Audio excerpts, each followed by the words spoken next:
this land of 8 tribes and 3 nations, all blessed by the power of magic. The United Kingdom of Uchronia. The year is 785. Uchronia is shaken to the core by the sudden death of its king. Anxiety breeds dissent among the tribes. Disparities tear them apart, and no mortal mind remembers the heroic tales upon which their land was built.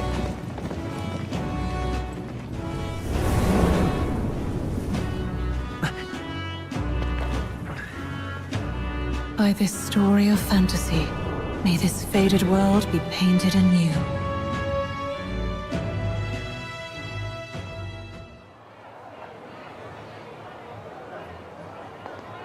Whoa, just look! Whoa.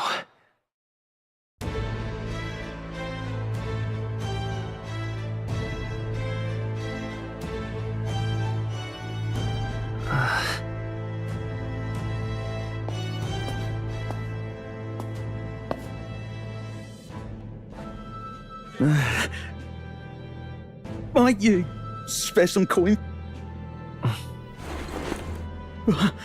Bless you. Oh, Careful! hurry!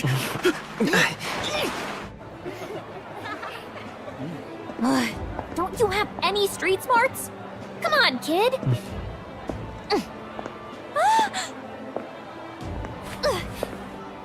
Look, we're not tourists here. We've gotta stay focused. Right. You noticed back on the wagon? You might be the only Elder here, in the whole city even.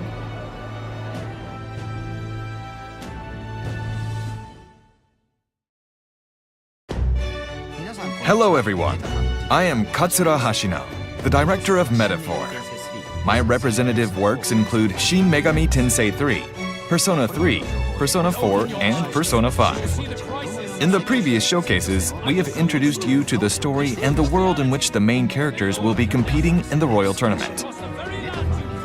In this Atlas-exclusive Metaphor ReFantazio Character Edition showcase, we'll be looking at the campaign in its early stage, introduce the rival candidates and their believers, the fascinating supporters who help the protagonist win the election, and the bonds he will form with these characters. I will introduce them in more depth than what we have done in previous exclusives. We will continue to introduce new information about Metaphor on the Atlas YouTube channel, so please be sure to subscribe to our channel. Now, let's begin the Character Edition Showcase.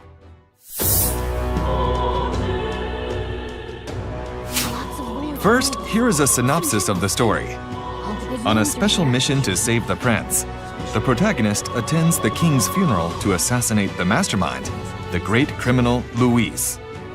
Suddenly, the giant face of the supposedly dead king appears in the sky over the royal capital, and the election magic is triggered.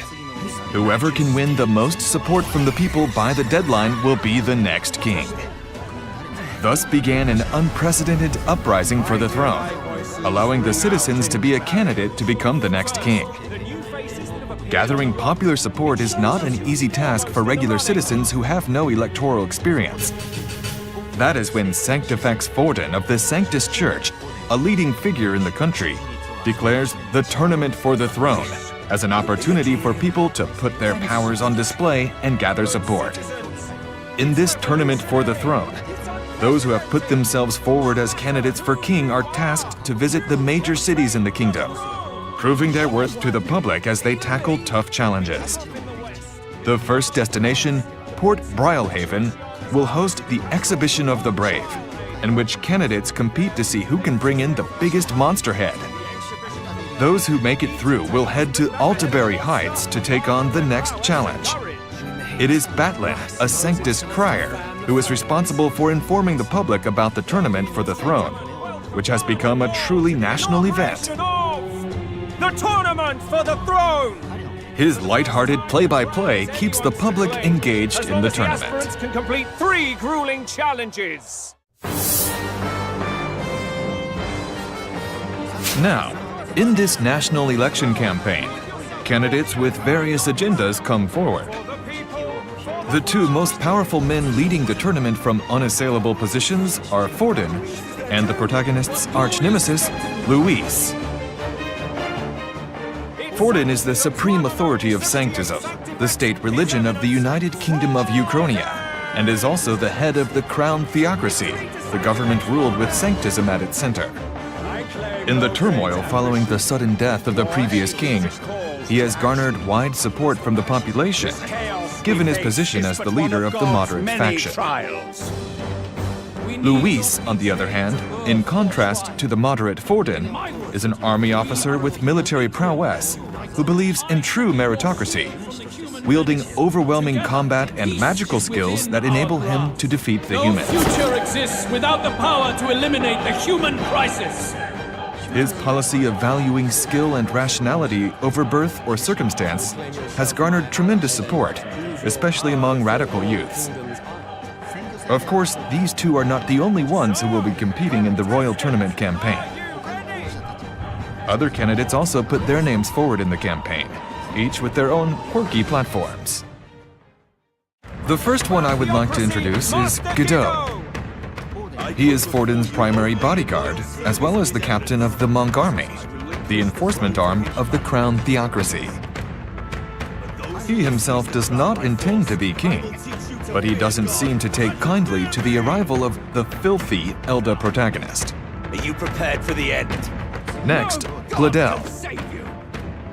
Known as Gladel the Black Hound, he is Luis's subordinate, but is a rather ambitious man who is running for election on the platform of rising to power. He makes no effort to hide his open hostility, which may eventually become a thorny issue for you. Children play acting. One of the oddballs is Milo of the Ishkia tribe, who preaches an agenda where those of beauty will strip all the hideous of their titles. Wherever he goes, you're bound to hear the high-pitched screams of his fans. It's Milo Maurizio. Next, the third son of a tavern owner, with the slogan of all you can drink all year round. Without giving much thought to the future of the kingdom, some might be tempted to agree with Lovelace's pledge, which falls in line with his hedonistic parapus traits. Rudolph, another bloodthirsty candidate. Without military power, the crown's voice means nothing. He pledges to establish a Rusant military dictatorship. His appeal for greater control of the Rusant tribe seems to have attracted the support of those who feel repressed by the rule of moderate Clemars. Lena, a Ujif candidate and the only daughter of the family that runs the Caden workshop, is participating to promote the Gauntlet Runner family business. I'll commission runners for everyone in the kingdom. Godard, a demolitionist of the Rogue tribe, is a representative of the elderly, with his pledge to give preferential treatment to the old and tax the young. Under my rule. Roger, a young man of the Clemar tribe, believes in his own righteousness and is pushing forward with his vision of a truly free country with no taxes, no laws, and no religion. Jin from the Nidia tribe is intent on winning no matter what, changing his campaign pledge depending on where he goes and who he needs to please at the moment. We also have Julian of the Ishkia tribe, who is very conscious about pro-animal rights, even when it comes to monsters that threaten people. Adeni, an island chief of the Mustari tribe, decides to participate in the tournament as a pagan advocate for religious freedom. And others with various agendas and objectives will appear. As you can see, the tournament for the throne has a festive aspect with a truly diverse field of rival candidates. But maybe Gallica is right. If one of these candidates become king, the country will face bigger problems. And I will make our kingdom powerful beyond. The candidates we've introduced are all powerful people who have expensive gauntlet runners at their disposal. And I think you will find that there are many who want to represent the tribe they come from and increase their influence. However, some of these rivals are so impacted by the protagonist's actions down the line that they later become his supporters. If it isn't the pretentious little gallant and his cronies. I won't go into detail now, but I hope you will look forward to that as well. Posters highlighting the candidates' pledges are posted in cities with influential power. You may want to listen to people's opinions as you walk the streets to see what they think of the candidates' promises and claims made in speeches. During the election period, the protagonist's popularity ranking in the race can be checked by pressing a specific button in the overworld. At the beginning, the protagonist's support ranking starts in a rather low position, around 8,121st place, as you see here. This is not a simulation game where the popularity ranking fluctuates in real time, so it is only a flavor element of the game. But these rankings will change significantly as the campaign progresses. The protagonist is a nobody at the lowest level in the country. Of course, he is not the kind of person that anyone would expect to be king. You will feel the dynamics of this royal tournament campaign as you watch the ranking gradually change with the results of completing your missions and through your actions towards the people of the city.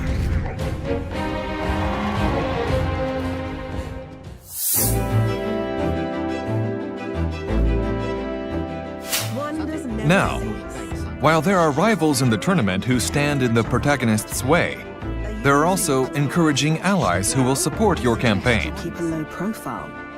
In the cities that the protagonist will stay at, there are many people with various kinds of problems. By listening to them and helping them, they will become strong supporters of the protagonist. Hey, you sure you want to let that fellow go? Of course, the allies who travel with him, such as Stroll and Hulkenberg, are also important supporters of the protagonist. But he will also meet unique supporters on his journey who do not directly participate in battle. The unique feature of interacting with supporters, or followers as we call them in this title, is that you can acquire powerful archetypes that you can equip and use in battle. Let us now introduce you to what kinds of followers we have. First, there is a rogue follower named Brigida, who owns an igniter shop in the royal capital. Trade of magic igniters. By the She way, notices that the protagonist is an Elda and asks him to take on a quest to test his strength. I'll always make sure If you can complete said request and gain her trust, she will be a powerful follower. Me might have its own advantages. When she becomes a follower, the protagonist will not only be able to awaken to the merchant archetype, which offers more rewards in battle, but you will also be able to make purchases at the igniter shop at the royal capital, which is usually not available to the Elda. Next is a girl named Maria, who lives at the Hushed Honeybee Inn located in the royal capital.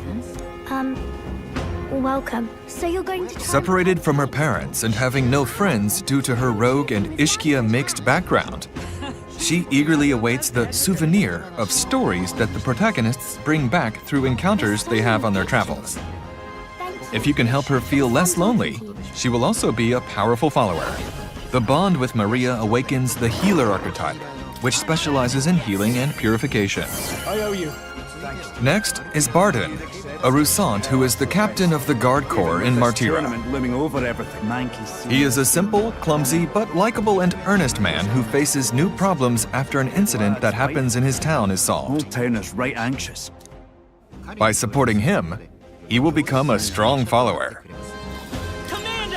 Your bond with him awakens the commander archetype, which can bend the flow of battles to your will. I owe you. Thank you. Much thanks. Like Barden, we meet Alonso in Martira, an elusive and enigmatic young man of the Nydia tribe. In the same boat. So why not lend each other a hand? His smooth talk leads the protagonist to undertake a certain quest. You must never show a scoundrel. Even though he mercy. swings the protagonist around with his words and actions that go back and forth, he ends up being a one-of-a-kind follower. If you can strengthen your bond with him, you will be able to awaken the Faker that can be used as a trump card to tackle difficult enemies.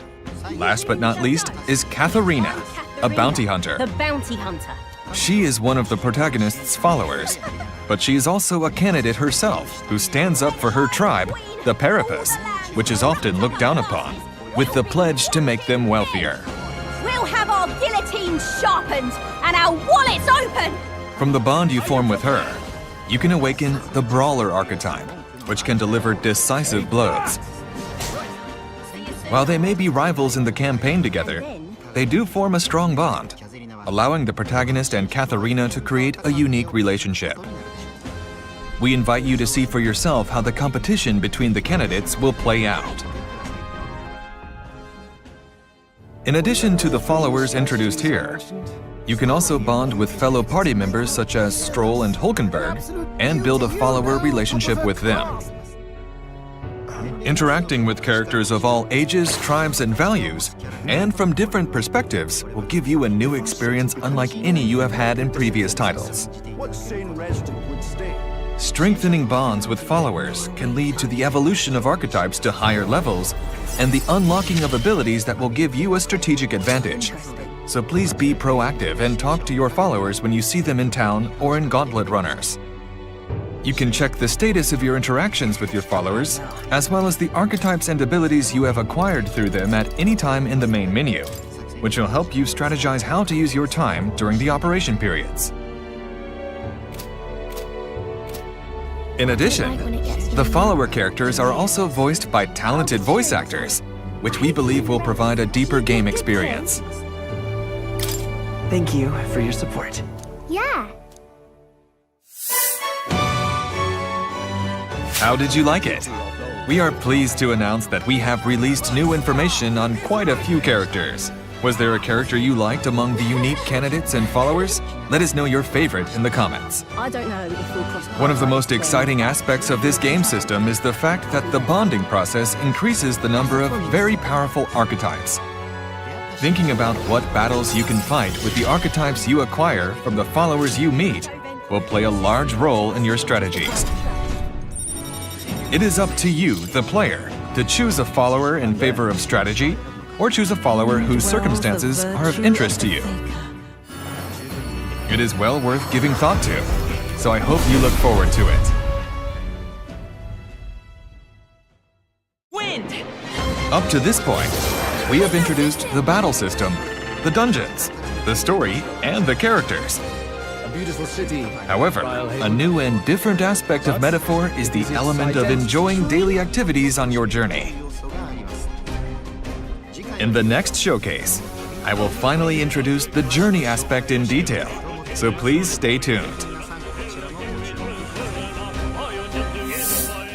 Once again, Metaphor is scheduled for release this fall on October 11th, 2024. Both the physical and digital editions are available for pre-orders, so please pre-order your copy or add it to your wish list. Along with the standard edition, a digital deluxe edition commemorating the 35th anniversary of the Atlas brand is also available. You can also get additional pre-order bonuses, so make sure to pre-order today. See you at the next Atlas exclusive showcase. Thank you very much for your time today.